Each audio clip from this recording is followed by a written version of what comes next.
Tonight, we are exploring a mechanism that controls everything around you, yet you never feel it moving. It determines the lifespan of stars, the collision of galaxies, and the ultimate fate of matter itself. We assume time is constant. We assume a year is simply a year. But the universe keeps time on scales that make human history look like a rounding error. Before we begin, if exploring the deepest scales of physics and astronomy interests you, a like helps this content reach more minds. Now, let's synchronize our watches with the galaxy. For thousands of years, humans believed the Earth was still. It feels still. You're sitting there, and the ground beneath you feels solid, immovable, permanent. But physics tells us this is an illusion caused by your reference frame. In reality, you are moving at speeds that are difficult to comprehend. Not just moving, but racing. Let's look at the numbers. At the equator, the Earth is spinning at 1,600 kilometers per hour. That is faster than the speed of sound. But that is just the beginning. The Earth itself is orbiting the Sun at 107,000 kilometers per hour. If you could drive a car at that speed, you could circle the entire planet in less than 20 minutes. Yet, you feel nothing. But there is a larger gear in this machine. Our entire solar system, the Sun, the planets, the asteroids, and you, is drifting through the interstellar void. We are orbiting the center of the Milky Way galaxy at a staggering 828,000 kilometers per hour. This is not speculation. This is precise orbital mechanics. At this speed, it takes our solar system approximately 230 million years to complete one single orbit around the galaxy. This period is known as a galactic year. The last time Earth was in this exact position in the cosmos, human beings did not exist. The continents were fused together in a supercontinent called Pangaea. The first dinosaurs were just beginning to appear. We have traveled a full circle since then, yet in the eyes of the galaxy, only one single year has passed. This changes your perspective on time. To the universe, your entire life is less than a blink. But this cosmic clock is not just measuring orbits, it is counting down. Just like a watch runs on a battery, the universe runs on energy. And that energy is finite. Tonight, we are going to accelerate the timeline. We are going to move beyond the galactic year and look at the life cycle of the universe itself. We will see that the stars you see tonight are not eternal. They are temporary engines burning through a limited fuel supply. When we look at the universe with our most advanced telescopes, we are not just looking at space. We are looking at time. We are seeing galaxies as they were billions of years ago. We are seeing the ghosts of the past. The scale of this clock is defined by the laws of thermodynamics, specifically the second law. Entropy always increases, disorder always grows. This is the arrow of time. You cannot unbreak an egg, you cannot unburn a match, and you cannot rewind the life of a star. Every second that passes, the universe moves closer to a state of equilibrium, a state where no energy flows, a state where time, for all practical purposes, stops. But that end is far away. Before we get there, we have to witness the eras that are yet to come, the era of stellar collisions, the era of the red dwarfs, and the long, dark era of the black holes. Let's start with the present. Cosmologists call this the stelliferous era, the era of stars. This is the time of light and heat. It is the only time in the history of the universe when life as we know it can exist. It seems normal to us because it is all we have ever known. But mathematically, this era is a tiny fraction of the universe's total lifespan. If the entire timeline of the universe were squeezed into a 24-hour day, the stelliferous era would last less than a billionth of a second. We are living in a brief flash of brilliance, a momentary spark in an eternal darkness, and even now, the clock is ticking. The rate of star formation in the universe has already peaked. It peaked billions of years ago. The universe is producing fewer and fewer new stars every year. The lights are slowly but surely being turned down. To understand the future, we must look at our nearest neighbor, the Andromeda galaxy. It is currently 2.5 million light-years away. That sounds like a safe distance, but gravity is relentless. Andromeda is rushing toward the Milky Way at 110 kilometers per second. It is not wandering aimlessly. It is falling toward us. In approximately 4.5 billion years, the two galaxies will collide. This is not a possibility. It is a mathematical certainty calculated from Doppler shift measurements. When this happens, the cosmic clock will strike a new hour. The night sky will be transformed. Two spiral galaxies will merge into one giant elliptical galaxy. Our solar system will likely be flung out into a new orbit, far from the galactic center. But by then, our own sun will have changed. The sun is a main sequence star. It burns 600 million tons of hydrogen every second. It has been doing this for 4.6 billion years. It is a stable, reliable engine. But like any engine, it runs out of fuel. As the hydrogen core is depleted, the sun will begin to burn helium. This will cause it to expand. It will grow into a red giant, swallowing Mercury, swallowing Venus, and likely swallowing Earth. This is the fate of all stars like our sun. It is written in the physics of nuclear fusion. But while the sun dies, other, smaller stars will continue to tick. These are the red dwarfs. And they are the key to understanding the deep future. To understand the true nature of time, we must look away from the living stars and turn our attention to the dead ones. In the vast darkness between the spiral arms of our galaxy, there are objects that function as the master clocks of the universe. They are called pulsars. When a massive star dies, it collapses under its own gravity. If the star is large enough, it crushes protons and electrons together until they merge, forming a sphere of pure neutrons. This is a neutron star. It is an object with the mass of our sun, compressed into a ball the size of a city. Imagine the entire human population, every building, every mountain, and the entire Earth crushed into the size of a marble. That is the density we are talking about. When these stars collapse, they begin to spin. And just like a figure skater pulling in their arms, they spin faster. Much faster. Some of these dead stars rotate hundreds of times every single second. They emit beams of radio waves from their magnetic poles. As they spin, these beams sweep across the cosmos like the light from a lighthouse. When the beam points toward Earth, we detect a pulse. Blip, blip, blip. These pulses are not random. They are incredibly regular. In fact, they are some of the most stable natural clocks in existence. The first pulsar ever discovered, designated PSR B19-Lentine-Pla-21, pulsed exactly every 1.337 seconds. It was so precise that astronomers initially jokingly labeled it LGM-1, standing for Little Green Men, because they could not believe a natural object could keep such perfect time. But we have found faster ones. We have found millisecond pulsars. Consider PSR J748 2446 AD. This city-sized object is spinning at 716 times per second. That is 42,000 rotations per minute. It is spinning faster than the blades of a kitchen blender.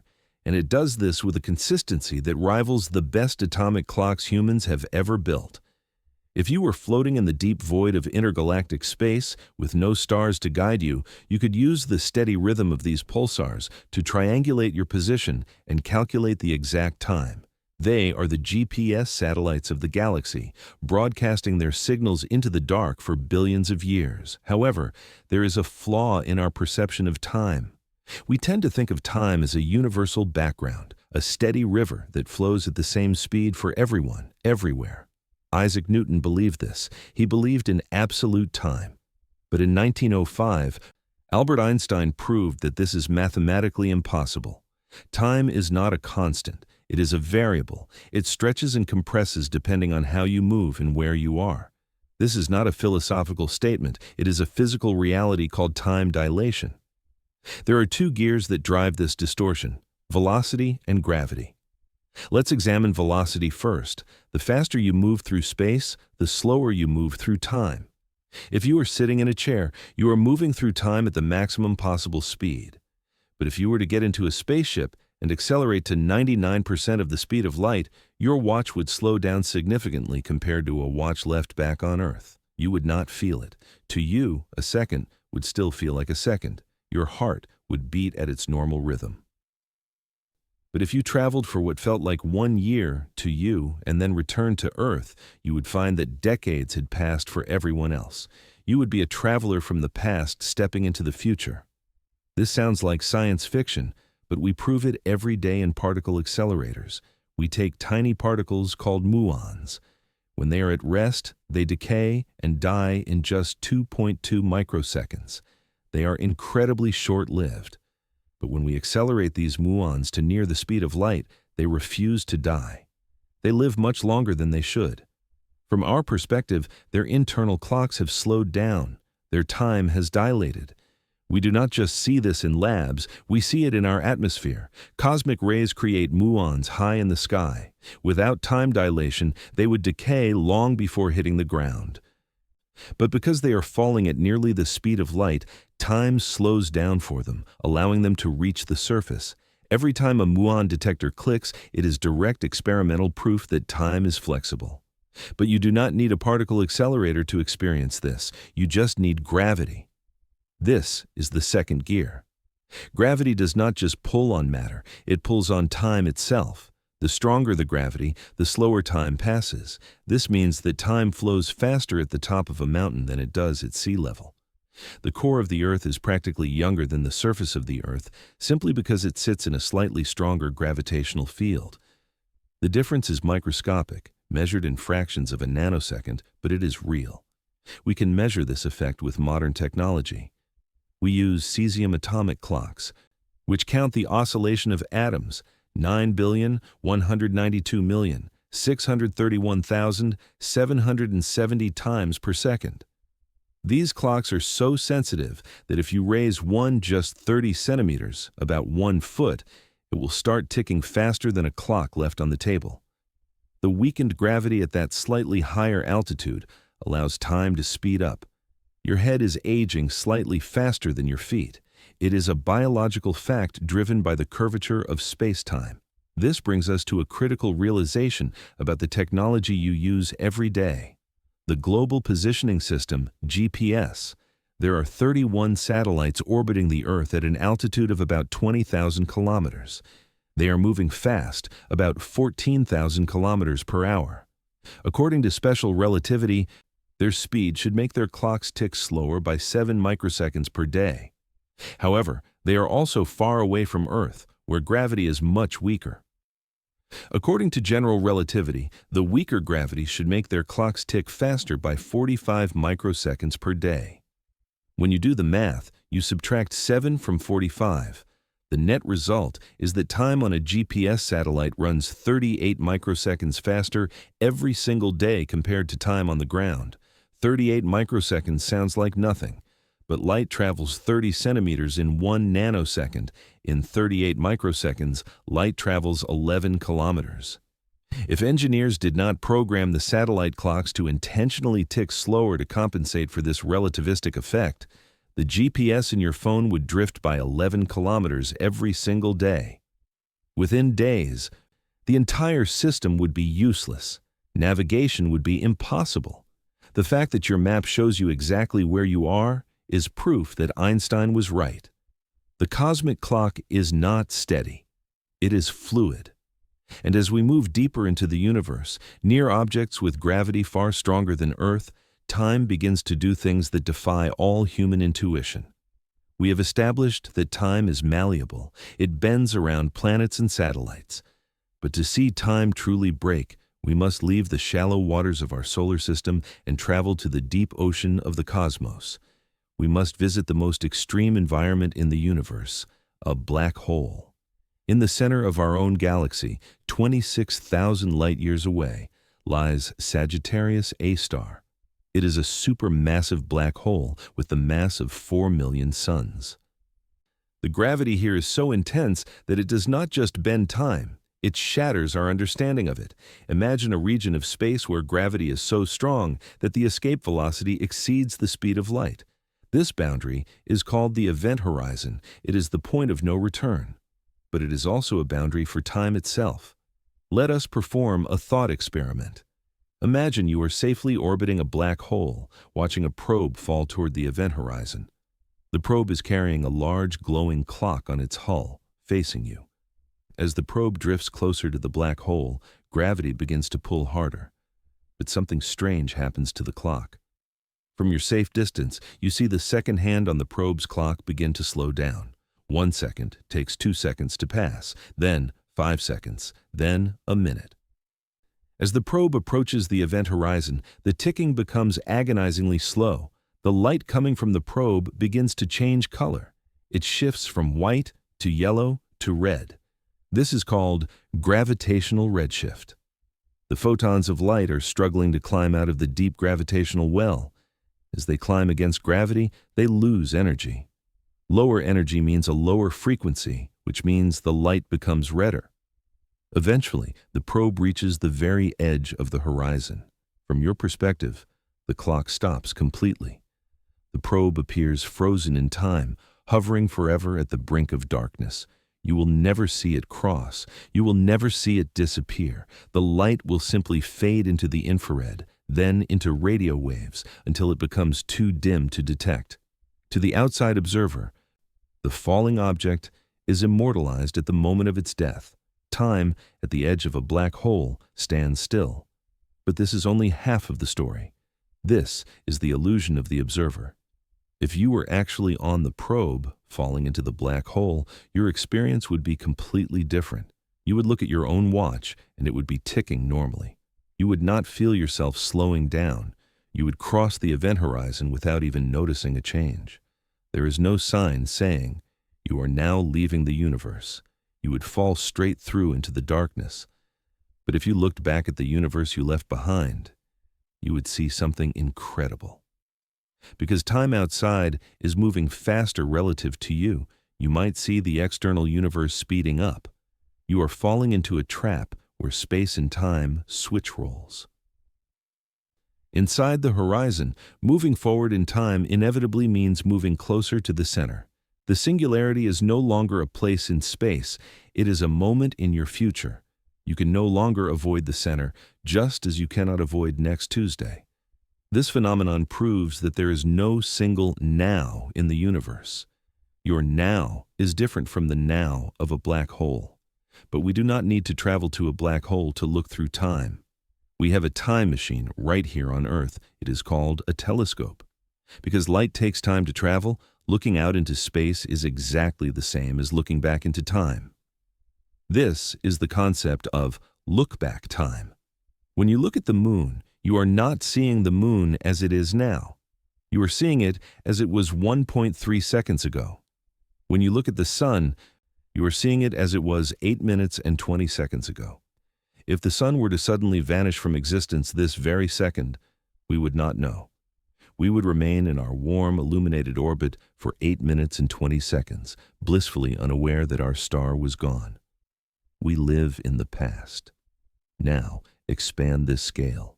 The nearest star to us, Proxima Centauri, is 4.2 light-years away. If there were a civilization living there, and they pointed a powerful telescope at Earth right now, they would not see us. They would not see today's cities. They would see the Earth as it was 4 years ago. Expand it further. The Andromeda galaxy is 2.5 million light-years away. If an observer in Andromeda looked at Earth with a telescope powerful enough to resolve details, they would not see humans building skyscrapers. They would see the genus Homo, early ancestors of humans, walking the plains of Africa. They would see a world of ice ages and primitive survival. The light from our modern civilization has not reached them yet. It is still traveling through the void, carrying the news of our existence, a message in a bottle that will not arrive for another 2.5 million years. This means the deeper we look into the universe, the further back we go into history. We have built a machine, the most advanced space telescope in human history, designed specifically to capture the oldest light in the cosmos. This telescope allows us to peer back more than 13 billion years. We can see galaxies that formed just a few 100 million years after the Big Bang. Some of these galaxies are already dead. They burned out billions of years ago. But their light is still traveling, still arriving at our mirrors today. We are looking at a cosmic graveyard, but the ghosts are still glowing. This realization leads us to an unsettling question. If we can see the past, is the past still happening? In the four-dimensional block of space-time that Einstein described, the past, the present, and the future might all exist simultaneously. The dinosaurs are still roaming the Earth in a specific slice of space-time. Your birth is still happening. Your death has already happened. We are simply consciousness moving through the block, experiencing the slices one by one. The cosmic clock does not tick. The entire clock face exists at once. We are just the hands moving across it. If we look back far enough, past the dead galaxies and the ancient quasars, we eventually hit a wall. There is a limit to how far back in time we can see. This limit is not due to the weakness of our telescopes. It is due to the fundamental nature of the early universe. For the first 380,000 years after the Big Bang, the universe was not transparent. It was a hot, dense soup of ionized plasma. Photons, the particles of light, were trapped. They could not travel more than a microscopic distance before crashing into a loose electron. The universe was a glowing fog. It was opaque. But then, the cosmic clock struck a critical hour. 380,000 years after the beginning, the universe cooled down enough for electrons to bind with protons, forming the first neutral hydrogen atoms. This event is known as recombination. Suddenly, the fog lifted. The electrons were no longer free to scatter light. The photons were released. In an instant, light flooded the cosmos, traveling freely in every direction. This light is still traveling today. It is the oldest light in the universe. We call it the cosmic microwave background. When this light was first emitted, it was blindingly bright and hot. But over the last 13.8 billion years, the universe has expanded. Space itself has stretched, and as space stretches, it stretches the wavelengths of the light traveling through it. What began as high-energy visible light has been stretched out into low-energy microwaves. This is not a theory. You can see it. If you have an old analog television set and you tune it to a channel with no signal, a small percentage of that static hiss, about 1%, is actually radiation left over from the Big Bang. You are watching the afterglow of creation on your screen. This brings us to one of the most common misconceptions about the cosmic clock. We say the universe is 13.8 billion years old. Therefore, you might assume that the edge of the universe is 13.8 billion light-years away. This sounds logical. But in cosmology, logic must bow to geometry.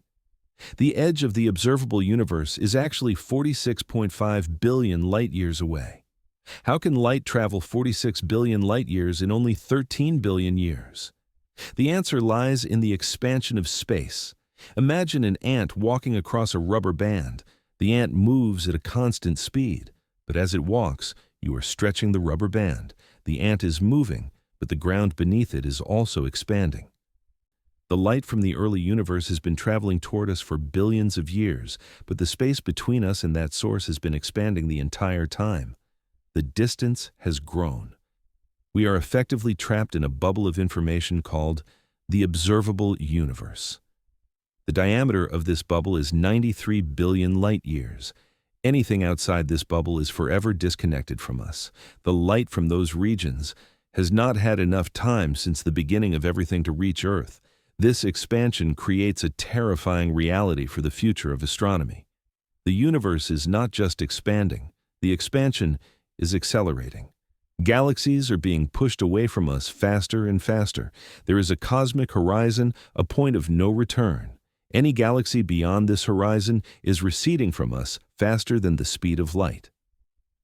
This does not violate Einstein's laws, because the galaxy is not moving through space faster than light. Space itself is expanding faster than light. The result is that the light from these galaxies will never reach us. They are disappearing from our view. They are falling off the edge of the observable world. Future astronomers, billions of years from now, will look up at a very different sky. As the expansion accelerates, distant galaxies will be pushed beyond the horizon. They will fade away. The cosmic microwave background will be stretched until it is undetectable. A future civilization born 100 billion years from now might look up and see nothing but their own galaxy in a boundless empty void. They would have no evidence of the Big Bang. They would have no evidence of the expanding universe. They would believe they are alone in a static eternal island of stars. They would be wrong, but they would have no way of knowing the truth. We are privileged observers. We are living in the specific narrow window of time where the universe still remembers its own origin. But let us return to the present. We are currently in the stelliferous era, the age of stars. It is a time of activity, of burning hydrogen, of supernova explosions. But this era is temporary. The universe is slowly exhausting its fuel supply.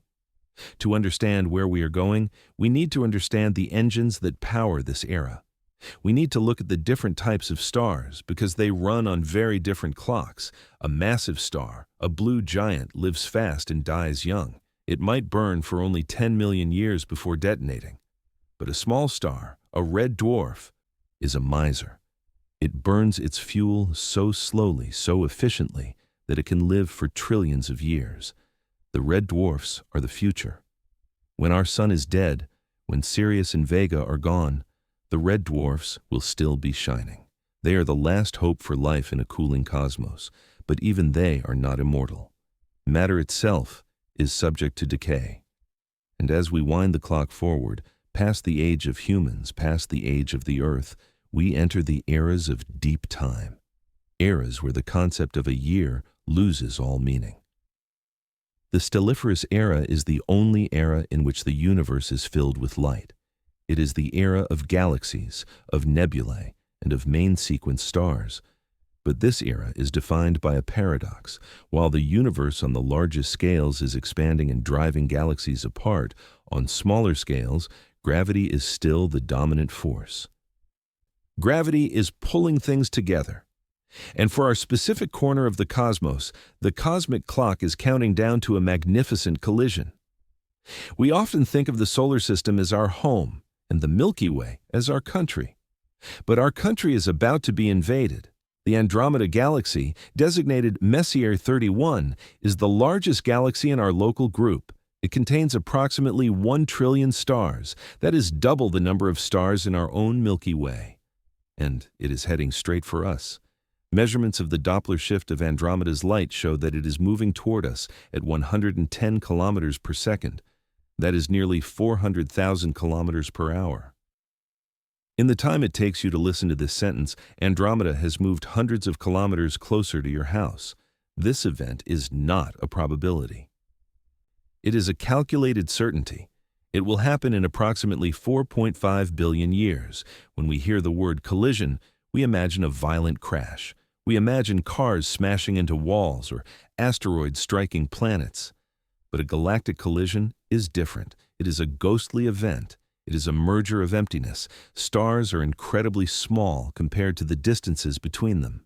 If the sun were the size of a ping-pong ball in New York City, the nearest star, Proxima Centauri, would be another ping-pong ball in Chicago.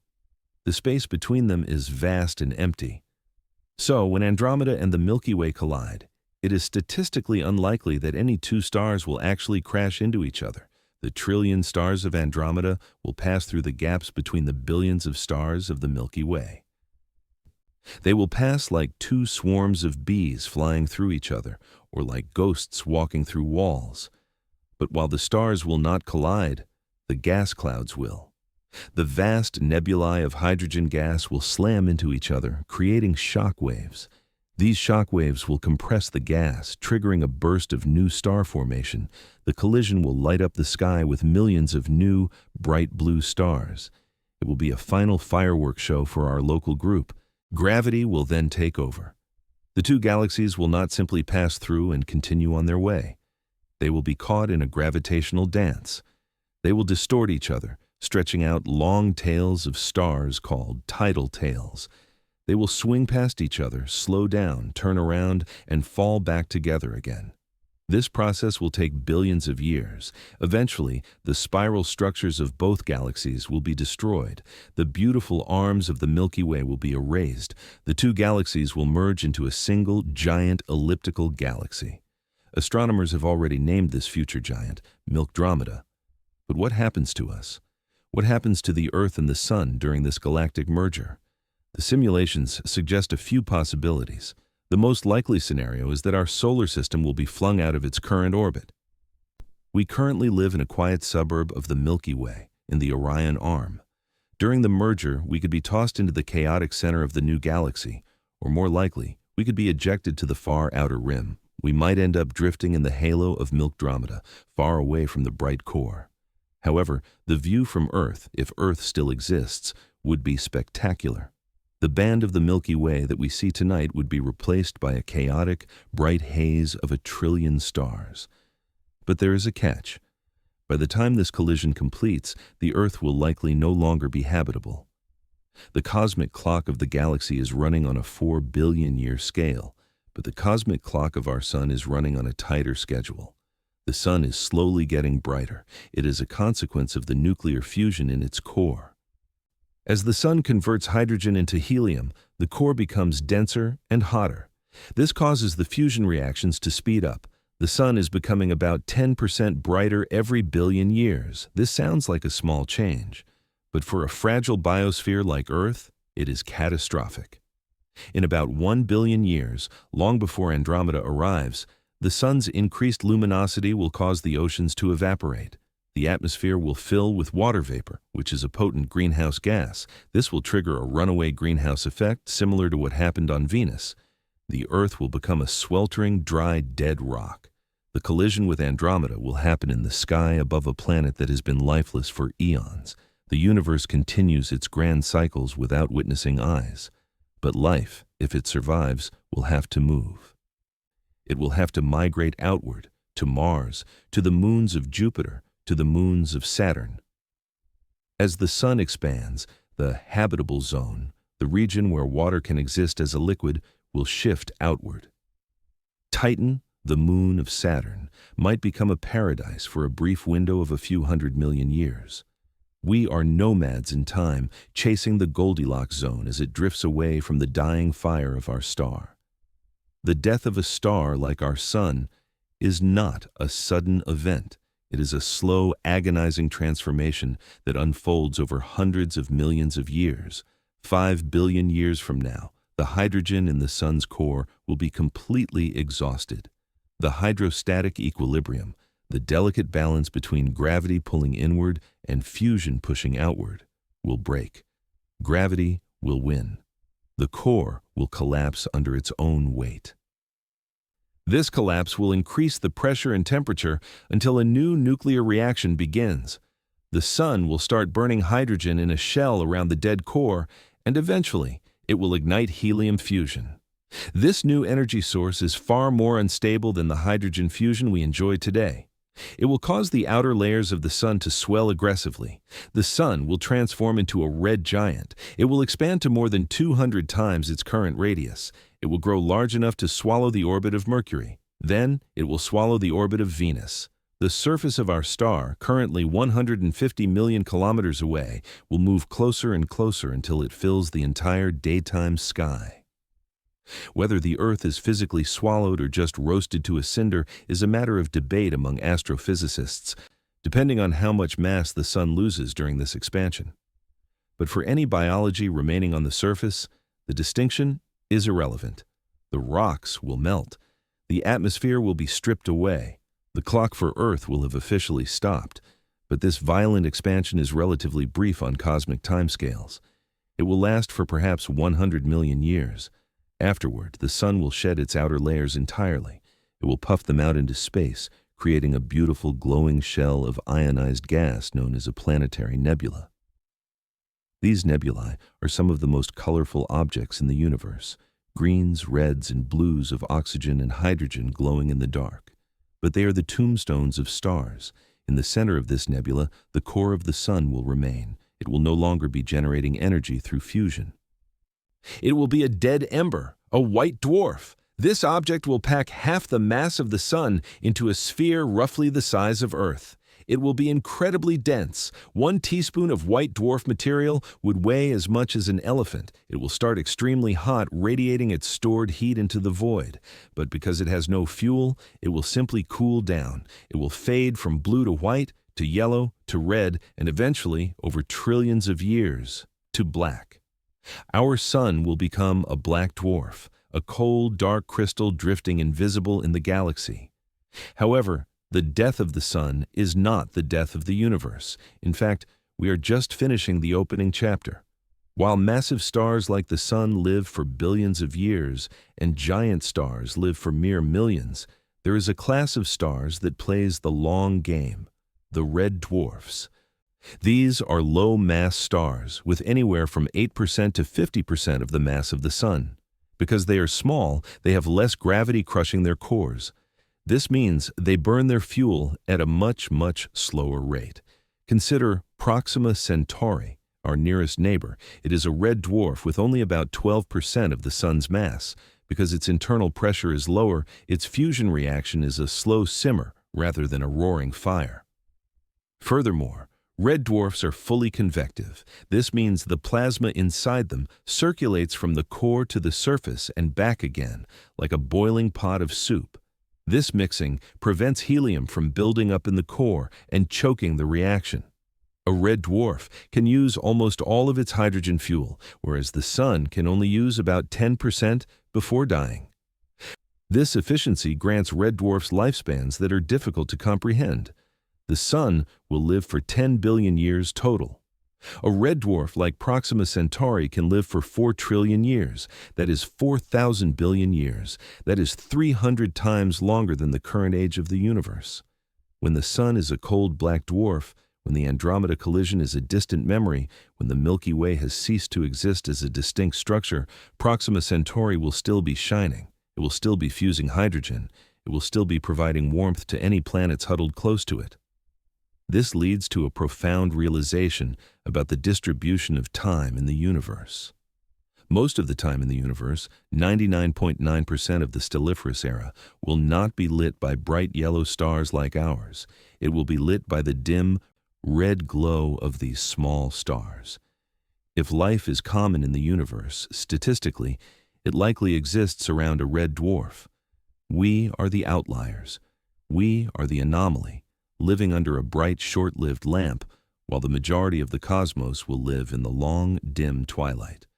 But even 4 trillion years is a finite number. The supply of hydrogen in the universe is limited. Every star that forms locks away a portion of that hydrogen and eventually turns it into helium, carbon, and iron. The universe is slowly processing its battery into useless ash. Star formation is already slowing down.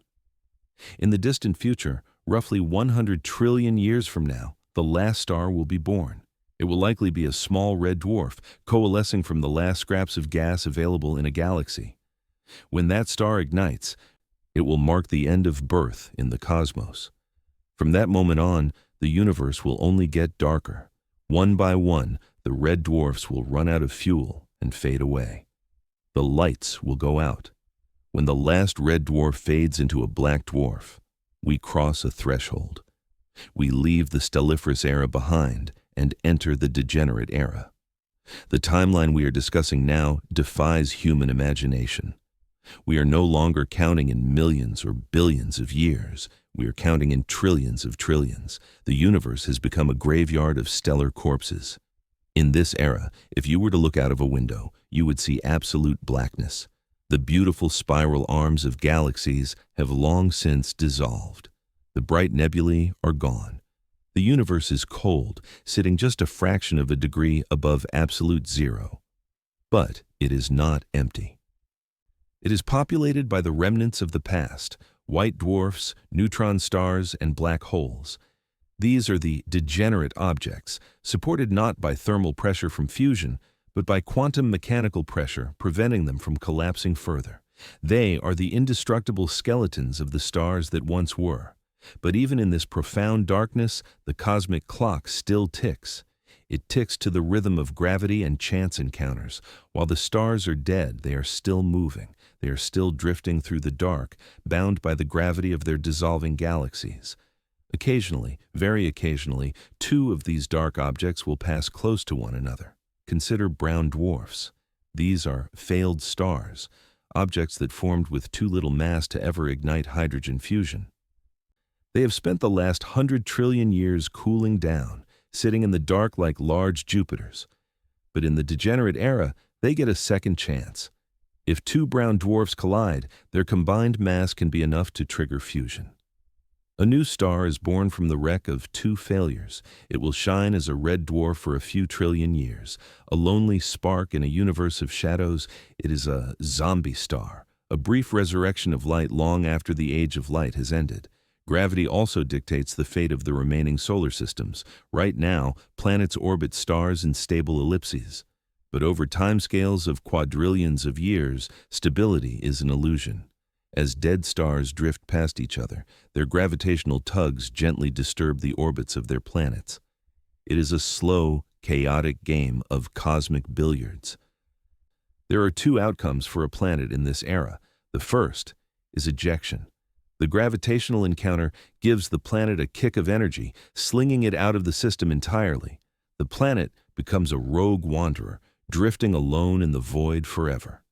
This is the fate of the majority of matter. Most planets will be stripped from their parent stars and cast into the deep freeze of intergalactic space. The second outcome is collision. The planet loses energy and spirals inward, eventually crashing into the dead remnant of its sun.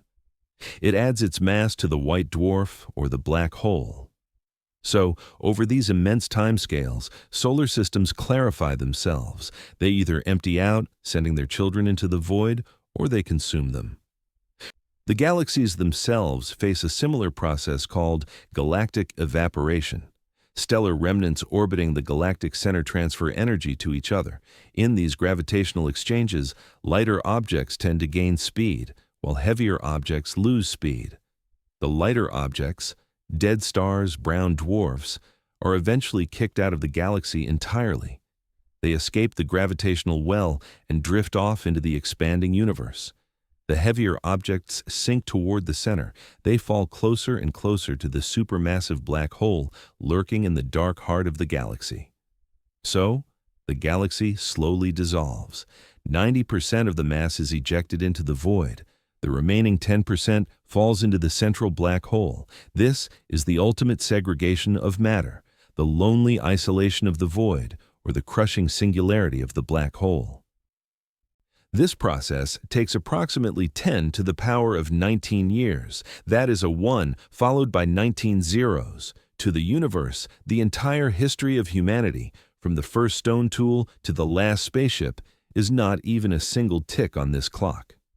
We are discussing timescales where matter itself begins to feel the fatigue of existence. And yet, there is one more source of light in this era. A violent, brief, and terrifying light, the collision of white dwarfs. As these dead stars spiral toward each other, losing energy to gravitational waves, they eventually merge. If their combined mass exceeds a specific limit, the Chandrasekhar limit, they cannot support themselves. They detonate, a type Ia supernova. Even in the pitch black of the degenerate era, the universe will occasionally be lit up by the explosion of a diamond the size of the Earth. It is a flashbulb going off in a dark room, illuminating nothing but the dust. As we drift deeper into the degenerate era, we encounter a possibility that challenges the very foundation of physics. We are taught that atoms are the building blocks of matter. We are taught that protons, the positively charged particles in the nucleus, are stable. We assume that a diamond is forever. We assume that if you leave a stone in the void, it will remain a stone for eternity. But many physicists believe this is an illusion. According to grand unified theories, or GUTS, the proton is not truly immortal. It is simply extremely long-lived. These theories suggest that protons eventually decay. They break down into lighter subatomic particles, typically a positron and a neutral pion, which then instantly decays into two gamma-ray photons. This means that matter itself is radioactive. It means that you, the chair you are sitting on, the Earth, and the dead stars drifting in the dark are slowly evaporating. The timescale for this process is staggering. Experiments like the Super Kamiokande in Japan have been watching massive tanks of pure water waiting for a single proton to die. They have established that the half-life of a proton must be at least 10 to the power of 34 years. That is a 1 followed by 34 zeros. To put that in perspective, if the current age of the universe were 1 second, the time until proton decay would be billions of times longer than the current age of the universe. It is a timescale that makes the word forever seem short. But the cosmic clock has no deadline. It will tick until it hits that number, and when it does, the universe will begin to dissolve. Imagine a white dwarf star floating in the void. It is a cold, dead crystal of carbon and oxygen. As the era of proton decay begins, the star starts to glow again, not from fusion, but from its own death. As the protons inside it decay, they release tiny amounts of energy. The star generates roughly 400 watts of power, about the same as a few light bulbs. It will glow with a faint ghostly blue light. It is the heat of its own body falling apart. Over the course of roughly 10 to the power of 40 years, the white dwarf will lose all its mass. It will not explode. It will simply turn into light. The structure will be erased. The same fate awaits the neutron stars. The same fate awaits the rogue planets drifting in the dark. If proton decay is real, then eventually all normal matter, everything made of atoms, will cease to exist. There will be no dust left, no rocks, no gas, just a sea of photons and neutrinos spreading out into the expanding nothingness. However, science demands rigor. We must acknowledge that we have not yet observed a proton decay. It is a prediction, not an observation. So what if the protons are stable? What if matter truly is immortal? Then, the cosmic clock takes a different, but equally strange path. We enter the era of quantum tunneling. Quantum tunneling is a phenomenon where a particle can pass through a barrier it should not be able to cross.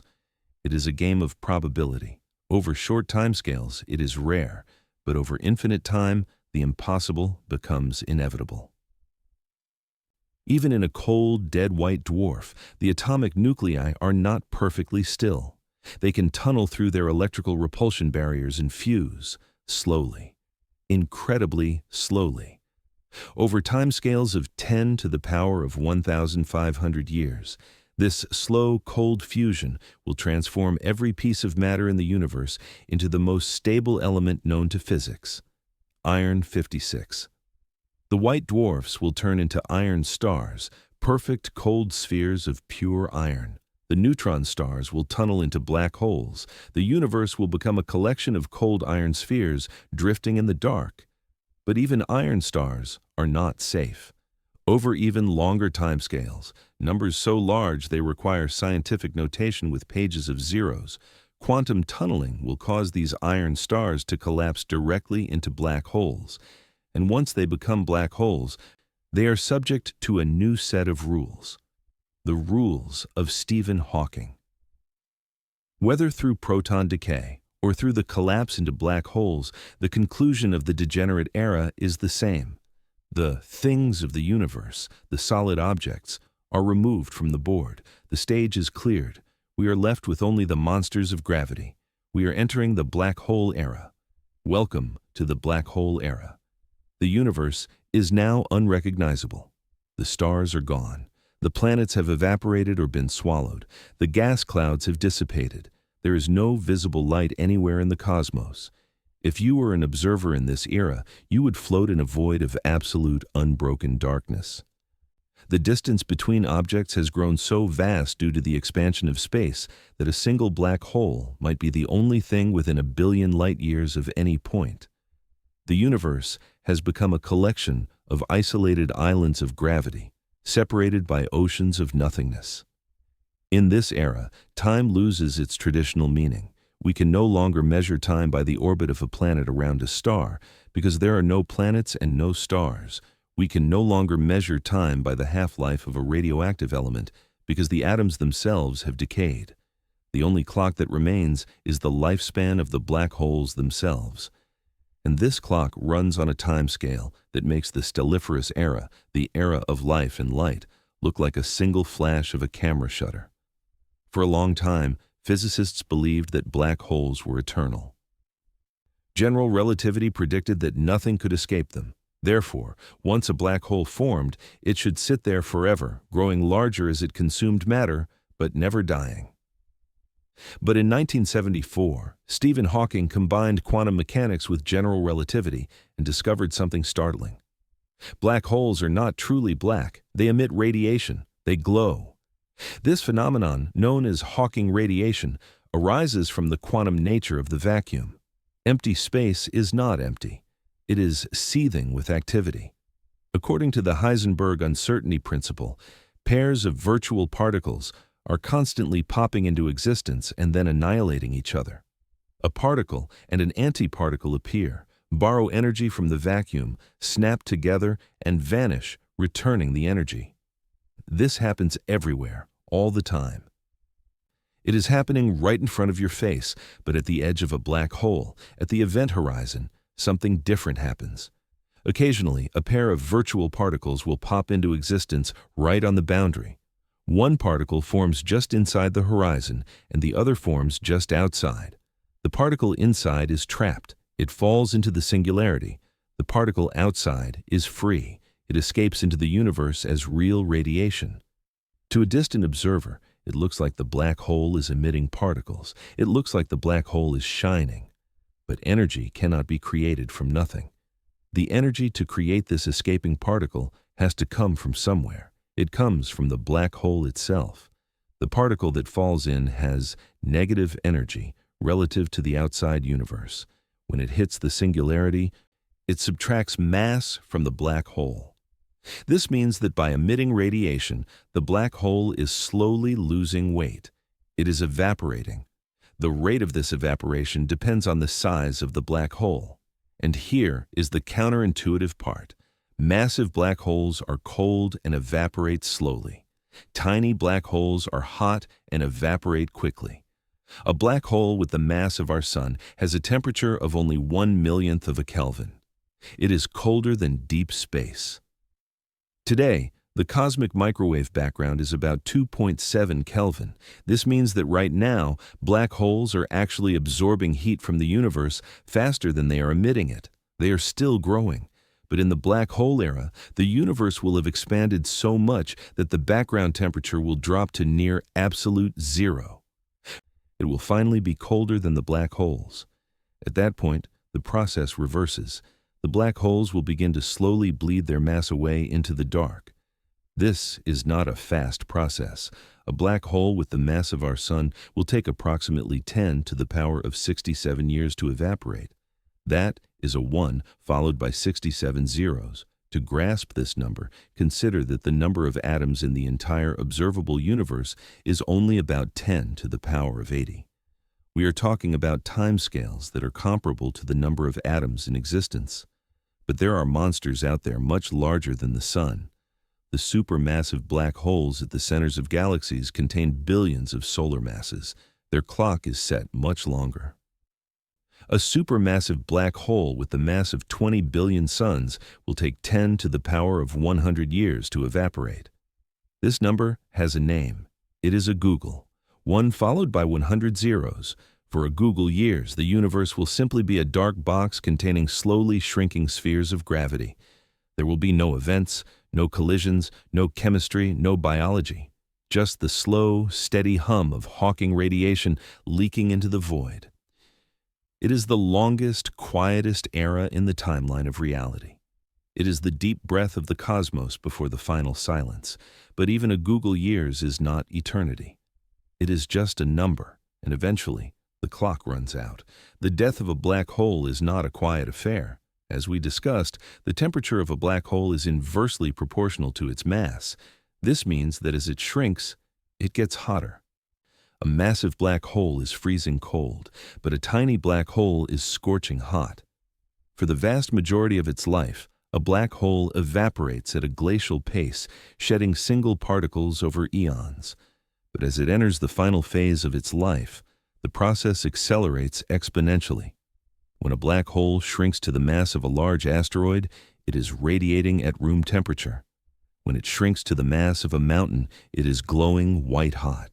It begins to emit not just radio waves, but visible light, ultraviolet light, X-rays, and gamma rays. In the final few seconds of its life, the black hole releases the last of its energy in a violent, blinding explosion. It detonates with the force of millions of nuclear bombs, releasing a burst of high-energy gamma radiation. This is the last spark of structure in the universe. Imagine looking out into the void after a googol years of darkness. Suddenly, in the distance, a brilliant flash of light pierces the gloom. It lasts for a moment and then vanishes. That was the death knell of a galaxy. The supermassive black hole that once held together 1 trillion stars has finally evaporated. When the last black hole explodes, the black hole era ends. We cross the final threshold into the dark era. Some physicists call this the photon era. At this point, the universe contains no matter. There are no protons, there are no neutrons, there are no atoms. All the mass that once made up the stars, the planets, and your body has been converted into radiation. The universe is now a soup of photons and neutrinos, expanding into an infinite void. We have reached the state known as heat death, or the big freeze. The term heat death is confusing. It does not mean the universe is hot. It means the universe has died because of the way heat works. It refers to the death of heat flow. In thermodynamics, energy can only do work if there is a difference in temperature. A steam engine works because the steam is hot and the air outside is cool. Energy flows from hot to cold, and we capture that flow to power civilization. But in the dark era, the temperature of the universe is uniform. It is absolute zero everywhere. The photons are stretched out to wavelengths billions of light years long. They possess almost zero energy. Because the temperature is the same everywhere, no energy can ever flow again. There is no hot and no cold. There is only nothing. This leads to a disturbing philosophical conclusion about time itself. Physicists define time by the sequence of events. A cup breaks, a star explodes, a clock ticks. These are changes in the state of the universe. But in the heat death, the universe has reached maximum entropy. It is in a state of maximum disorder. Nothing can ever change again. If nothing changes, does time still exist? If you were an immortal observer floating in this void, you could wait for 1 trillion years, and the universe would look exactly the same as it did when you started waiting. Past, present, and future become identical. The arrow of time, which has driven the cosmos since the Big Bang, dissolves. The cosmic clock does not just stop ticking, the concept of ticking ceases to apply. We have reached the end of history. However, quantum mechanics has one final trick up its sleeve. The vacuum of space is never truly quiet. Even in the heat death, there are quantum fluctuations, random temporary changes in energy at a microscopic point. Over short timescales, these fluctuations mean nothing. They appear and disappear instantly. But we have an infinite amount of time to work with. This leads to a controversial and frightening hypothesis known as Boltzmann brains. Named after the physicist Ludwig Boltzmann, this idea suggests that if you wait long enough, long past the heat death, it is statistically possible for a random fluctuation to arrange particles into a complex structure.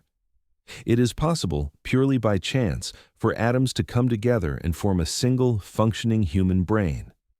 This brain would appear out of the void, complete with false memories of a life that never happened. It might think it is sitting in a room reading a script about the end of the universe. It would exist for a microsecond, think a single thought, and then dissolve back into the chaos. The math says this is incredibly unlikely. But in an infinite amount of time, unlikely becomes inevitable. Some physicists argue that you are more likely to be a Boltzmann brain floating in the void right now, hallucinating this reality, than a real biological human that evolved on a planet. It is a thought that questions the very nature of your own existence. We have spoken about the end of the universe as a slow, gradual fading of light. We have described it as a clock running down. But there is another possibility, a possibility that is far more violent and far more sudden. It suggests that the clock might not wind down at all. Instead, the clock itself might shatter. This is the theory of vacuum decay. To understand this, we must look at the foundation of reality. We exist in a universe governed by fields.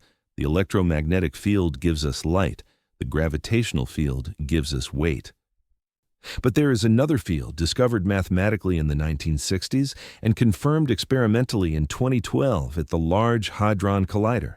It is called the Higgs field. The Higgs field is everywhere. It is the background energy of the universe. It is the water in which all particles swim. As particles move through this field, they experience resistance, and that resistance is what we perceive as mass. Without the Higgs field, electrons would have no mass. They would fly at the speed of light. Atoms could not form. You could not exist. Physics relies on the assumption that the Higgs field is stable. We assume that it is sitting at the lowest possible energy state, like a ball sitting at the bottom of a valley. When a ball is at the bottom of a valley, it stays there. It is secure. This is called a true vacuum. But recent measurements of the mass of the Higgs boson at the top quark suggest something terrifying. We might not be at the bottom of the valley. We might be resting on a small ledge, halfway up the mountain. This state is called a false vacuum. It means the universe is metastable. We are stable for now, but we are not in the lowest possible energy configuration. The true vacuum, the real bottom of the valley, is further down. Separating us from that lower state is a barrier of energy. We have been sitting on this ledge for 13.8 billion years.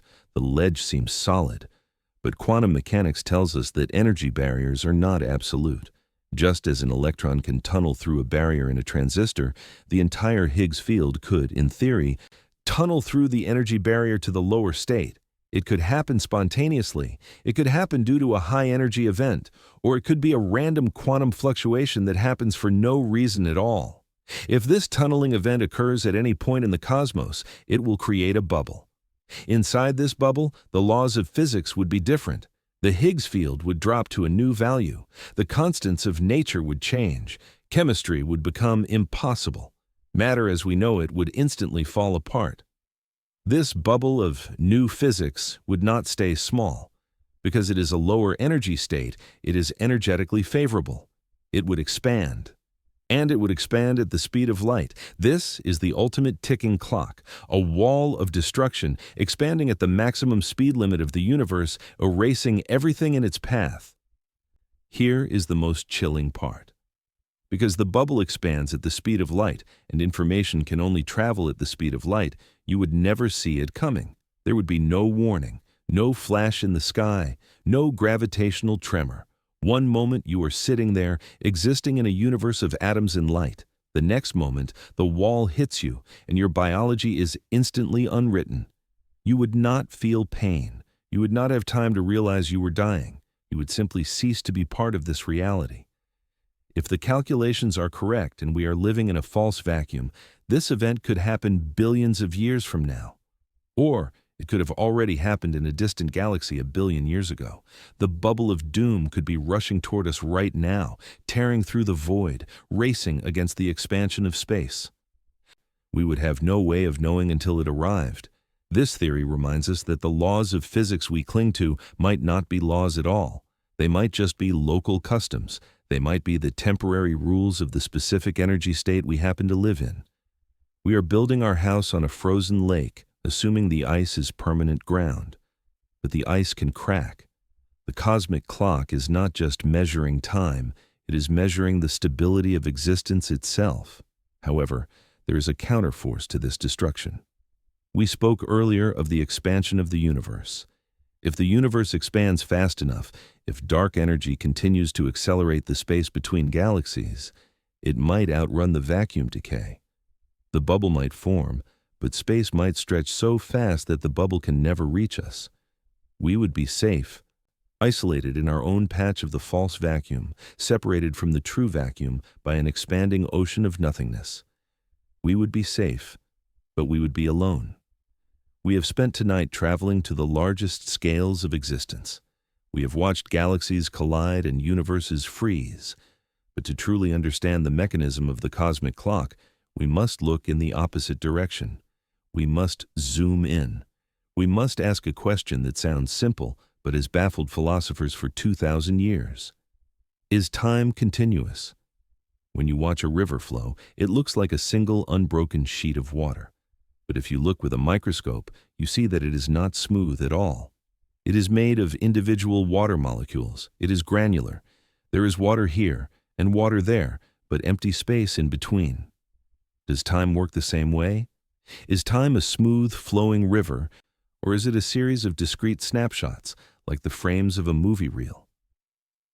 In ancient Greece, the philosopher Zeno of Elea proposed a paradox. He said that to walk across a room, you must first walk halfway. To walk the remaining distance, you must walk halfway again, and then halfway again. Because you can divide space infinitely, he argued that you can never actually reach the other side. Motion should be impossible. And yet, we move. We walk. The universe solves Zeno's paradox effortlessly. But modern physics suggests that Zeno might have been wrong about one thing. You cannot divide space and time infinitely. There is a bottom. There is a limit to resolution. In the early 20th century, the physicist Max Planck discovered that energy is not continuous. It comes in packets called quanta. This discovery led to the calculation of the absolute limits of reality. There is a unit of length called the Planck length. It is roughly 10 to the power of minus 35 meters. It is 100 billion times smaller than a proton. And associated with this length is a unit of time. The time it takes for light to travel one Planck length. This is the Planck time. The number is 5.39 times 10 to the power of minus 44 seconds. This is the tick rate of the universe. According to our current understanding of quantum mechanics and general relativity, it makes no physical sense to talk about a period of time shorter than this. It is the pixel size of history. If time is indeed granular, it implies something profound about our reality. It implies that the cosmic clock is digital, not analog. It means that between one Planck time and the next, the universe does not exist in a defined state. It jumps, it teleports from one moment to the next. We do not perceive this stutter because our biological brains operate at a sluggish chemical speed. We are like characters in a video game who perceive their movement as smooth, unaware that the computer is rendering the world at 60 frames per second. But the universe is rendering at 10 to the power of 43 frames per second. This granularity supports the idea that the universe functions like information processing, like a computer. If space and time are pixelated, it suggests there is a finite amount of information that can exist in any given volume of space. This is the holographic principle. It suggests that the three-dimensional world we experience, the depth, the height, the width, might be an illusion generated by two-dimensional data encoded on a cosmic horizon. Imagine a black hole again. We discussed how matter falls in. But Stephen Hawking and Gerard 't Hooft suggested that the information about that matter is not lost inside. Instead, it is plastered onto the surface area of the event horizon. The surface of the black hole acts like a hard drive. The volume inside is just a projection of that data. If this principle applies to black holes, many string theorists believe it applies to the entire universe. We might be living inside a hologram.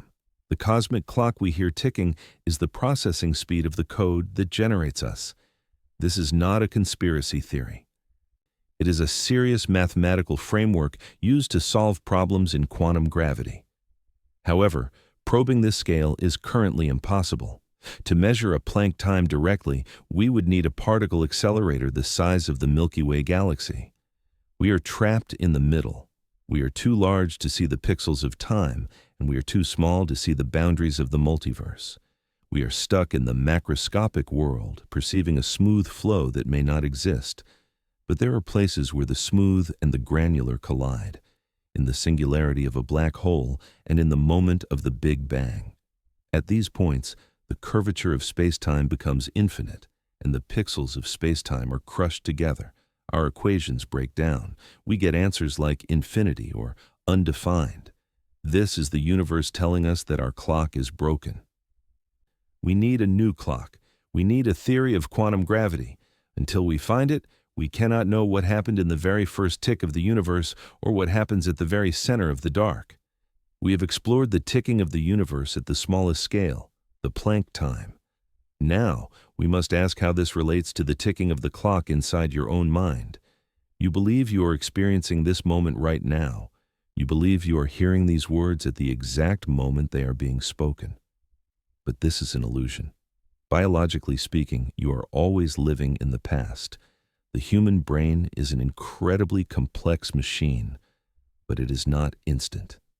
When sound waves hit your eardrum, they must be converted into mechanical vibrations, then into fluid waves in the cochlea, and finally into electrical signals traveling along the auditory nerve.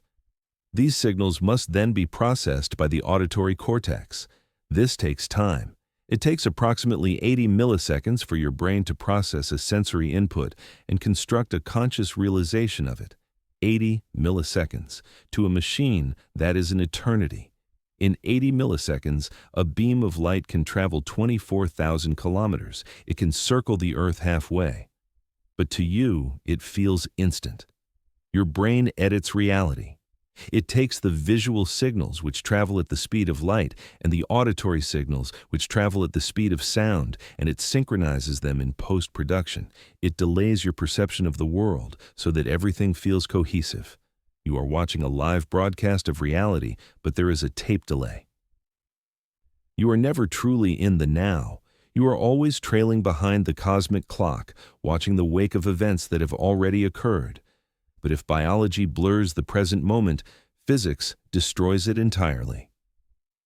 One of the most unsettling consequences of Einstein's special relativity is the relativity of simultaneity. We assume that now is universal. We assume that if we freeze time right at this instant, there is a specific thing happening on Mars and a specific thing happening in the Andromeda galaxy. We imagine a universal snapshot of the cosmos. Einstein proved that this snapshot does not exist. What is happening now depends entirely on how fast you are moving. Let us return to the Andromeda galaxy for a thought experiment known as the Rete-Dyke-Putnam argument, or the Andromeda paradox. Imagine two people walking on the street on Earth. They pass each other. One is walking north at 5 kilometers per hour. The other is walking south at 5 kilometers per hour. They are moving slowly. Their speed difference is negligible compared to the speed of light. However, Andromeda is 2.5 million light-years away. That is an enormous distance. In relativity, your velocity tilts your plane of simultaneity. It changes the angle at which you slice through space-time.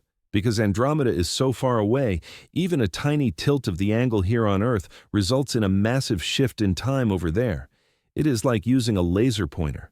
If you flick your wrist by a millimeter here, the dot on the wall miles away moves by meters. For the person walking toward Andromeda, their now slice of the universe includes events in Andromeda that are days or even weeks in the future relative to the person standing still. For the person walking away from Andromeda, their now slice intersects with Andromeda's past. If there were a civilization in Andromeda deciding whether to launch an invasion fleet, the person walking north might exist in a now where the fleet is already launched. The person walking south exists in a now where the decision has not even been made yet. Both observers are equally correct. Both realities are valid physical descriptions of the universe. This leads to a profound conclusion known as the block universe. If different observers can disagree on what is happening now and all are correct, then the future must already exist. You cannot have a now that contains a future event unless that future event is already sitting there in space-time, waiting to be encountered. It implies that the future is not a blank void that we are creating. It implies that the future is a territory that is already mapped. We are simply travelers moving through it. The invasion of Andromeda, the death of the sun, the proton decay, and the heat death, these are not things that will happen. They are things that exist in the four-dimensional structure of the cosmos. We just haven't walked past them yet. This view removes the flow of time. It suggests that the cosmic clock is not ticking at all. The entire clock, the face, the gears, the hands, is frozen in a block of crystal. We are the ones moving. We are crawling along the world line of our lives, illuminating one moment at a time with the flashlight of our consciousness, mistaking our movement for the movement of time itself. If the block universe is real, it creates a crisis for human philosophy. It implies that free will is an illusion. It implies that you did not choose to click on this video. It was written in the geometry of space-time at the moment of the Big Bang. But physics is rarely so simple. While general relativity describes a deterministic, frozen block, quantum mechanics describes a world of fuzzy probabilities. In the quantum world, the future is not a single path. It is a branching tree of possibilities. An electron does not have a definite position until you measure it. Before that measurement, it exists in a superposition of all possible locations. If we apply this to time, it suggests that the future is not written in stone. It is written in smoke. The block universe might be growing, crystallizing from probability into reality only as the now moves forward. This conflict between the smooth, deterministic world of Einstein and the jagged, random world of quantum mechanics is the greatest war in physics.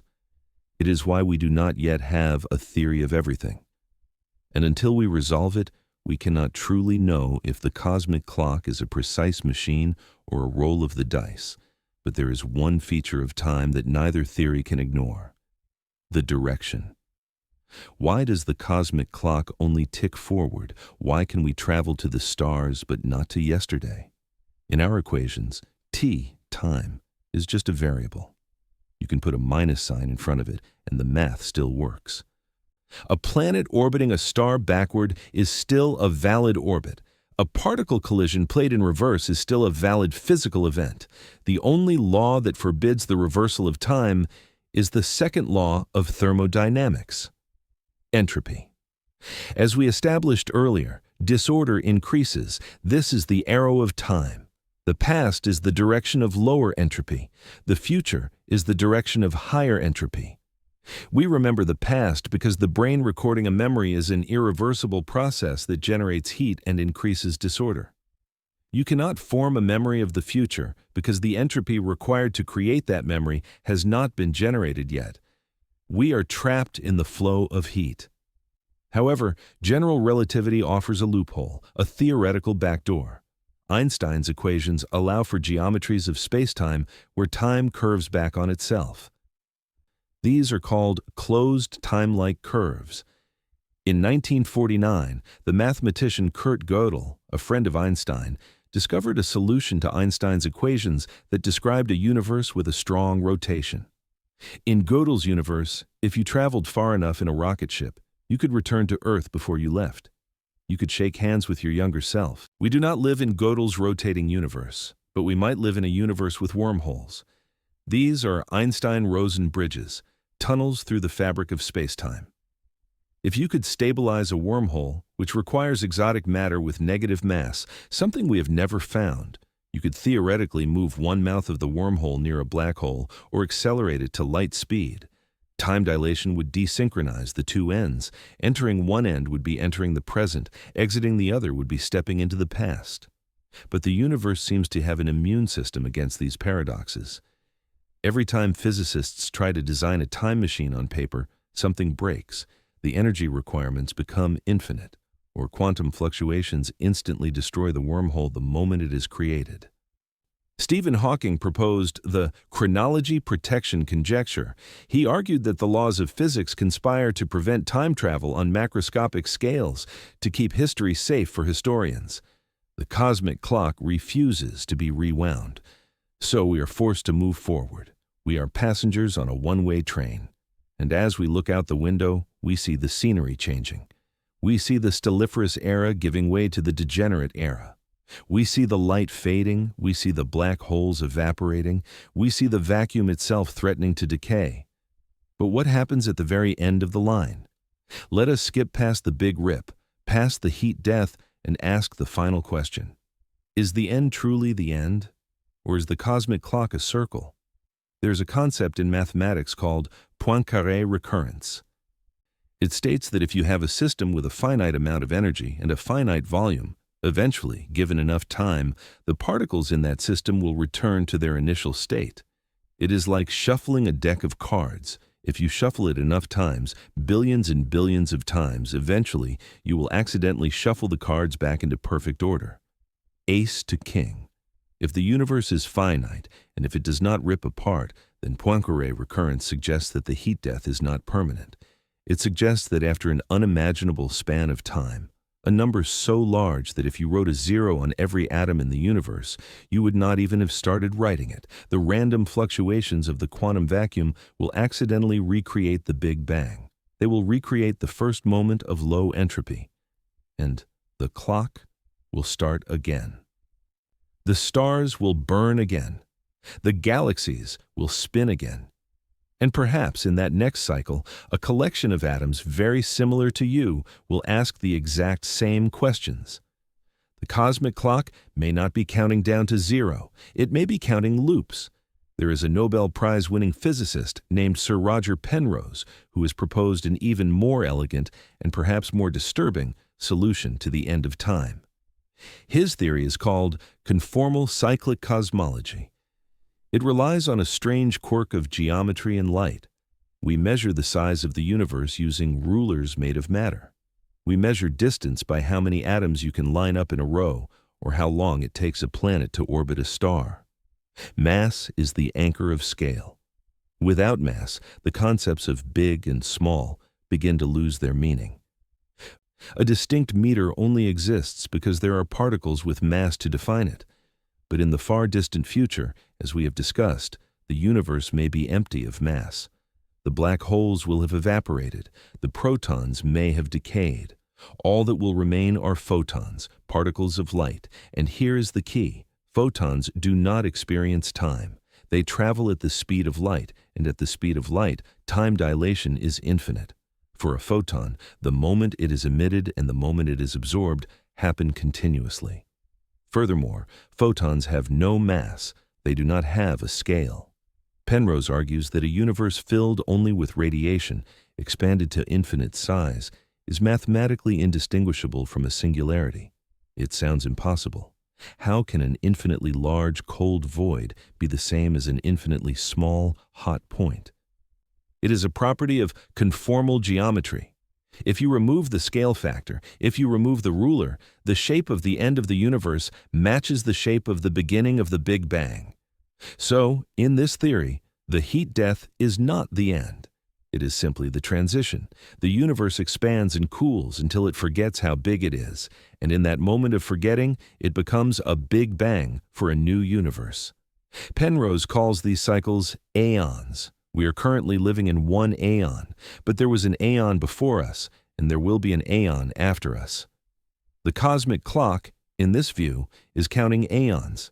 It suggests that the Big Bang 13.8 billion years ago was not the start of time. It was simply the moment the previous universe finished evaporating. The expansion of that dead universe became the explosion of ours. This theory makes a testable prediction. It suggests that the violent collisions of supermassive black holes in the previous universe would send out powerful gravitational waves. These waves would ripple through the transition from the old aeon to the new one. They would leave faint circular scars on the cosmic microwave background radiation of our own universe. Penrose and his colleagues claim to have found these scars. They call them Hawking points, anomalous rings of slightly higher temperature in the sky. Ghosts of dead galaxies from a universe that existed before ours was born. Most astrophysicists remain skeptical. They attribute these patterns to random noise in the data, but the possibility remains. We might be walking through a graveyard of a previous reality, mistaking the tombstones for random static. This cyclical view changes the emotional weight of the heat death. It transforms the cold eternal silence from a tragedy into a gestation period. The dark, empty trillions of years are necessary. The universe must be wiped clean. It must be emptied of matter and structure so that the geometry can reset. The darkness is not the end of the story. It is the pause between the breaths. But if this is true, it raises the question of infinity again. How many aeons have there been? Did this process start, or has the universe been breathing, expanding and contracting, or expanding and resetting forever? An infinite past is just as difficult for the human mind to grasp as an infinite future. If there has been an infinite number of aeons before us, then everything that can happen has already happened. An infinite number of Earths have formed. An infinite number of yous have listened to this sentence. This touches on the concept of eternal inflation. In this theory, the Big Bang was not a unique event. It was just a local bubble forming in a much larger, rapidly expanding foam. The multiverse. In this view, our entire visible universe is just one clock in a shop filled with infinite clocks. Some clocks run fast, some run slow, some run backward. In some bubbles, the laws of physics might not allow for stars to form. Those universes are born stillborn, dark and lifeless. In others, the vacuum energy is so high that they rip apart instantly. We exist in one of the rare Goldilocks bubbles, where the numbers on the dial are set just right. The speed of light, the strength of gravity, the charge of the electron, they are perfectly tuned to allow for complexity. This is the anthropic principle. We are here to observe the clock because if the clock were built differently, we would not be here to see it. We are the survivors of a cosmic lottery. But even within our lucky bubble, the rules are strict. We are bound by the speed of light. We are bound by entropy. We are bound by the inevitable decay of the false vacuum. We can look at the other bubbles in the foam, mathematically, but we can never touch them. We are drifting alone in our own private space-time, watching the fuel gauge drop toward empty. If humanity, or any form of intelligence, somehow manages to survive the red giant phase of its star, and survives the collision of its galaxy, and survives the death of the last red dwarf, it will face the ultimate resource crisis. In the dark era, energy will be the most precious currency in existence. The stars are gone. Solar panels are useless. The only batteries left are the black holes. Specifically, rotating black holes. These are known as Kerr black holes. Unlike static black holes, a rotating black hole drags the fabric of space-time around with it. This creates a region outside the event horizon called the ergosphere. In this region, it is impossible to stand still. Space is moving faster than light, but it is still possible to escape. In 1969, the physicist Roger Penrose proposed a method to extract energy from this rotation. It is called the Penrose process. A civilization could build a megastructure around a rotating black hole. They could drop an object into the ergosphere. At the precise moment, they could split the object in two. One half falls into the horizon, effectively negative energy relative to the outside. The other half is kicked out into space with more energy than the original object had. You are essentially stealing the rotational momentum of the black hole. You are slowing it down. A sufficiently advanced civilization could treat a supermassive black hole like a giant flywheel, harvesting its energy to power their computers and life support systems. The amount of energy available in the rotation of a single supermassive black hole is greater than the energy output of all the stars in the Milky Way combined.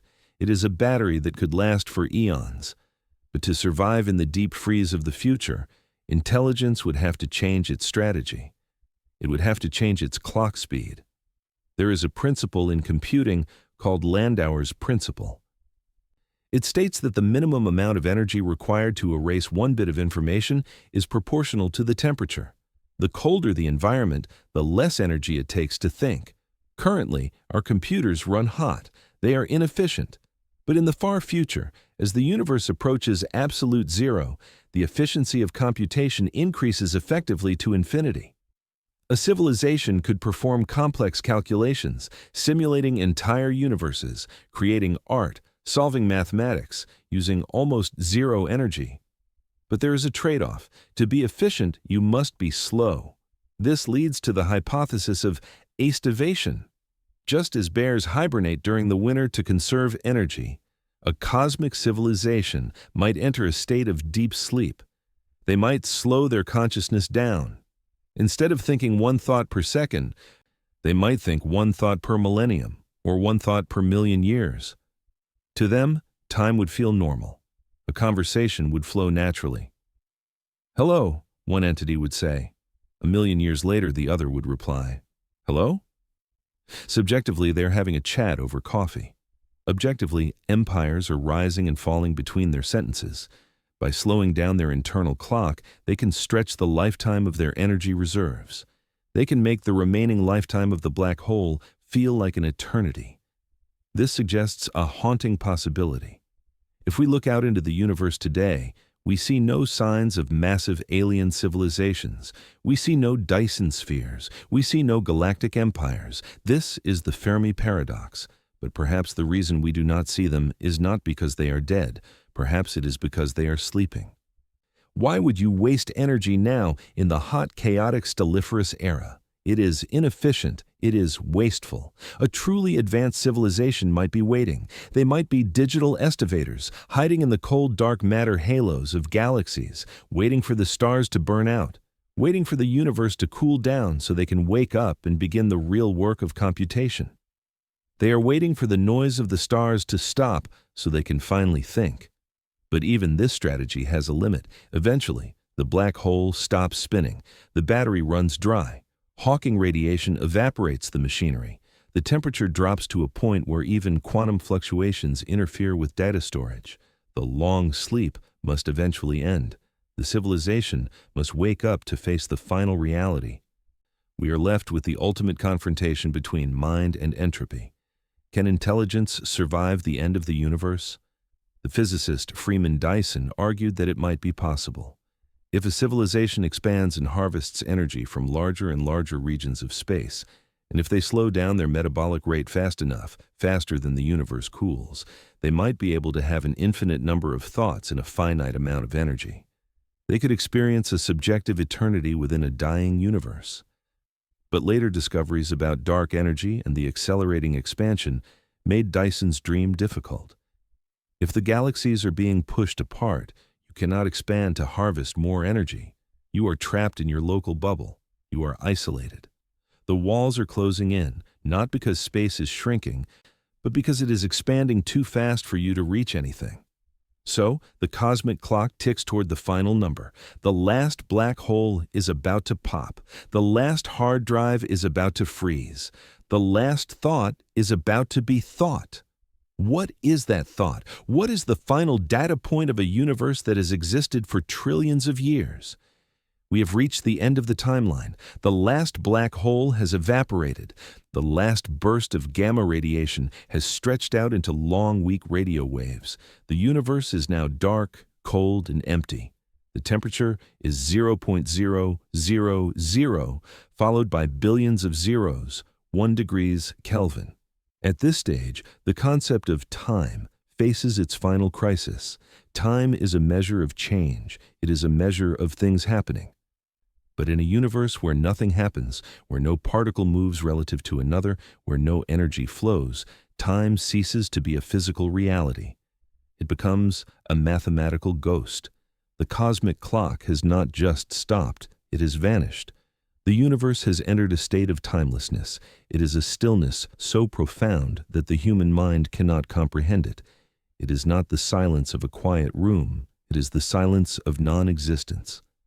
This journey we have taken tonight, from the ticking of a quartz watch to the evaporation of a supermassive black hole, can feel terrifying. It can make you feel small. It can make you feel that your life, your struggles, and your achievements are meaningless against the scale of eternity. If the universe inevitably ends in darkness, what was the point of the light? But there is another way to look at it. The fact that the universe ends is exactly what gives the present moment its value. If the stelliferous era lasted forever, if stars burned for eternity, then life would be cheap. Light would be common. But we know now that this is not the case. We are living in a rare, fleeting flash of brilliance. Astronomers often look for Goldilocks planets, worlds that are not too hot and not too cold, where life can exist. But we rarely talk about Goldilocks time. We are living in the Goldilocks time of the universe. In the early universe, it was too hot and chaotic for life. In the distant future, it will be too cold and empty. We exist in the only narrow window where the universe is habitable. We are the eyes of the cosmos. We are the mechanism by which the universe understands itself. Without you, without conscious observers, the cosmic clock would tick in the dark, but there would be no one to hear it. The beauty of the Orion Nebula, the majesty of the spiral arms, the mathematical perfection of a black hole's event horizon, these things only exist as concepts, because there are minds here to perceive them. We are not insignificant dust. We are the rare, thinking dust that woke up. So look at your watch. Look at the time on your phone. Watch the seconds tick by. 1, 2, 3. Do not look at those seconds with anxiety. Do not fear the time running out. Look at them with gratitude. Each one of those seconds is a victory against the entropy. Each one is a diamond. You are currently standing on a rock, orbiting a burning star, drifting through a galaxy that is still alive in a universe that still has energy. You are warm. You are conscious. You are here. The cosmic clock is ticking. It is counting down to a silence that will last forever. But it has not reached zero yet. We still have time. We still have light. And as long as we are here to witness it, the universe is not dark. Thank you for joining me on this journey through the deep time of the cosmos. It is a journey that changes how we see the sky and how we see ourselves. If this exploration of time, entropy, and destiny has shifted your perspective, consider subscribing to continue the search for understanding. The universe is vast, and there are many more clocks to examine. Until then, use your time well.